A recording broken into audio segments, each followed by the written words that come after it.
Hey guys, in this video we will polymorphism concept. So polymorphism is one of the pillars of the OOP. So OOPS பற்றின ஒரு video வந்து நம்ம சேனலில் ஏற்கனவே வந்திருக்கு. So அதை போய் ரெஃபர் பண்ணி பாருங்கள். ஸோ பாலிமார்ஃபிசத்தில் வந்து 2 டைப்ஸ் இருக்குது. First one compel time polymorphism and second one is run time polymorphism.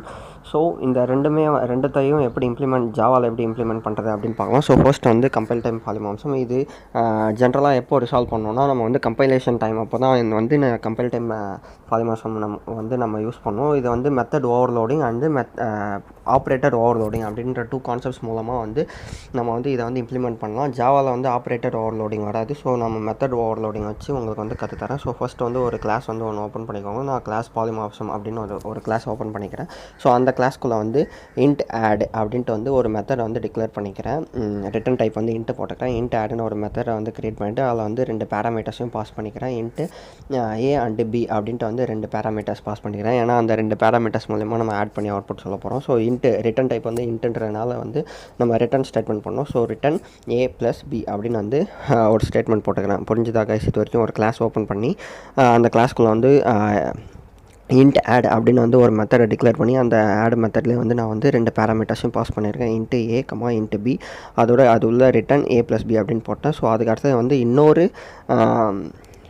மெத்தடையும் வந்து டிக்ளேர் பண்ணிக்கிறேன். அந்த மெத்தடை வந்து என்னென்னு டிக்ளேர் பண்ணுறேன்னா, ஸோ இதோட ரிட்டன் டைப் வந்து டபுள்னு போட்டுக்கிறேன். அதே மெத்தட் நேம் ஆடு. அதே மாதிரி 3 பேராமீட்டர்ஸ் வந்து இதில் பாஸ் பண்ணுறேன். Double A, double B, double C. So first வந்து இன்ட்டு டேட்டா டைப்பு. இப்போது இது வந்து டபுள் டேட்டா டைப்பு. ஸோ இதுக்குள்ளேயே வந்து return A plus B plus C வந்து நான் போட்டுக்கிறேன். ஸோ இதுதான் கைஸ் வந்து மெத்தட் ஓவர்லோடிங். மெத்தட் ஓவர்லோடிங்னா ஒன்றுமே இல்லை. அதே மெத்தட் நேம் வந்து அதே தான் இருக்கணும். நம்ம ரிட்டன் டைப்பையும் நம்பர் ஆஃப் பேராமீட்டர்ஸையும் வந்து மாற்றி கொடுத்துக்கலாம். இதுதான் வந்து மெத்தட் ஓவர்லோடிங். ஓகேவா? ஸோ அதை வந்து க்ளோஸ் பண்ணிவிட்டு அந்த கிளாஸும் க்ளோஸ் பண்ணிவிட்டு நான் வந்து இப்போ மெயின் கிளாஸ் ஓப்பன் பண்ணிக்கிறேன். கிளாஸ் பாலிமார்ஃபிசம் எக்ஸாம்பிள்ன்ற என்னோட மெயின் கிளாஸ். அந்த மெயின் கிளாஸ்க்குள்ளே வந்து மெயின் மெத்தடை வந்து போட்டுக்கிறேன். Public static void main string ARGS அப்படின்ற மெயின் மெத்தடை போட்டுட்டு இப்போ அந்த கிளாஸுக்கு வந்து ஆப்ஜெக்ட் கிரியேட் பண்ணி நம்ம இந்த மெத்தட்ஸ் வந்து கால் பண்ணுவோம் கைஸ். ஸோ அதுக்கு ஆப்ஜெக்ட் கிரியேட் பண்ணுறதுக்கு பாலிமார்ஃபிசம் ஸ்பேஸ் பீன்ற வந்து ஒரு ஆப்ஜெக்டை நான் வந்து கிரியேட் பண்ணுறேன். Polymorphism space P equal to new polymorphism open close bracket semicolon போட்டு. ஸோ இப்போ வந்து நான் அந்த 2 மெத்தடையும் கால் பண்ண போகிறேன். நேராக அவுட்புட் பிரிண்ட் ஸ்டேட்மெண்ட்டில் வந்து கால் பண்ணிக்கலாம். ஏன்னா லெஸ் நம்பர் ஆஃப் லைன்ஸ் வரும். So system.out.println p.add first add போடுறேன்னா ஆடுன்ற மெத்தட். அதுக்குள்ளே வந்து 2 ஆர்குமெண்ட் தான் நான் போட்டிருக்கேன். 2 ஆர்குமெண்ட் போடும்போது அது வந்து ஃபஸ்ட் இருக்க இன்ட் ஆட் மெத்தட் போய் கால் பண்ணும். ஸோ அது கால் பண்ணிச்சுன்னா அதோட அவுட்புட் வரும். ஸோ செகண்ட் போடும்போது system.out.println p.add. இப்போ வந்து நான் வந்து 3 ஆர்குமெண்ட்ஸ் போட போகிறேன். 3 ஆர்குமெண்ட் போடும்போது அது வந்து டபுள் ஆட் அப்படின்ற மெத்தடை வந்து போய் கால் பண்ணும். ஸோ இதை இப்போது 4.55 ஒன்று, அடுத்து வந்து 5.66 ஒன்று போடுறேன். அடுத்து வந்து 6.77 அப்படின்ற வந்து 3 டபுள் நம்பர்ஸ் வந்து நான் வந்து போட்டிருக்கேன். ஸோ போட்டு இதை வந்து ரன் பண்ணி உங்களுக்கு வந்து அவுட்புட் காமிக்கிறேன். ஸோ ரன் பண்ணுறதுக்கு வந்து javac space polymorphism examples dot Java போட்டு ரன் பண்ணால் அது சக்ஸஸ்ஃபுல்லாக கம்பைல் ஆகிடும். அடுத்து வந்து ரன் பண்ணுறதுக்கு ஜாவா ஸ்பேஸ் பாலிமார்ஃபிசம் எக்ஸாம்பிள்ஸ் அதாங்க Java space main clause name அதை போட்டிங்கன்னா அது வந்து ரன் ஆகி அவுட்புட் காமிச்சிடும். நமக்கு வந்து 9 and 16.98 அவுட்புட் வந்துருக்கு. பார்த்தீங்களா கைஸ்? ஸோ இதுதான் வந்து கம்பைல் டைம் பாலிமார்ஃபிசம் எக்ஸாம்பிள். இப்போ வந்து ரன் டைம் பாலிமார்ஃபிசம் எப்படி பார்த்தீங்கன்னா, இப்போ அது கம்பைல் டைம் வந்து கம்பைலேஷன் ப்ராசஸ் அப்போது, பட் இது வந்து ரன் டைம்ன்றனால வந்து இது ரன் டைம் அப்போது தான் வந்து இந்த பாலிமார்ஃபிசம் வந்து ரிசால்வ் ஆகும். இது வந்து ஒரே ஒரு ப்ராசஸ் மூலமாக தான் நம்மளால் அச்சீவ் பண்ண முடியும். அதுதான் வந்து மெத்தட் ஓவர் ரைடிங். பட் அங்கே வந்து 2 ப்ராசஸஸ்க்கும் method overloading and method overriding. இங்கே வந்து ஒன்றுடா. ஸோ அதை வந்து எப்படி இம்ப்ளிமெண்ட் பண்ணுறது அப்படின்றத வந்து நான் வந்து காமிக்கிறேன். ஸோ அந்த கோட்லேயே வந்து சேஞ்சஸ்லாம் பண்ணி அதை வந்து இம்ப்ளிமெண்ட் பண்ணுறேன், பார்த்துக்கோங்க. ஸோ அதே மாதிரி கிளாஸ் பாலிமார்ஃபிசம் அதுக்குள்ளே நான் அங்கே வந்து இன்ட் மெத்தட் போட்டிருந்தேன். இங்கே வந்து வாய்டு மெத்தட் போட்டுக்கிறேன். வாய்டு பிரிண்ட்னு போட்டு பிரிண்ட் ஸ்டேட்மெண்ட் வந்து திஸ் இஸ் ஃபர்ஸ்ட் அப்படின்னு வந்து நான் பிரிண்ட் பண்ண சொல்லிடுறேன். system.out.println அதுக்குள்ளே வந்து பார்த்திங்கன்னா திஸ் இஸ் ஃபர்ஸ்ட் அப்படின்னு வந்து நான் பிரிண்ட் பண்ணிக்கிறேன். ஸோ மெத்தட் ஓவர்லோடிங்க்கும் ரைடிங்க்கும் என்ன டிஃப்ரென்ஸ் அப்படின்னு வந்து பார்த்திங்கன்னா, மெத்தட் ஓவர்லோடிங்னா நம்ம வந்து மெத்தட் நேம் மட்டும்தான் சேமாக இருக்கணும்.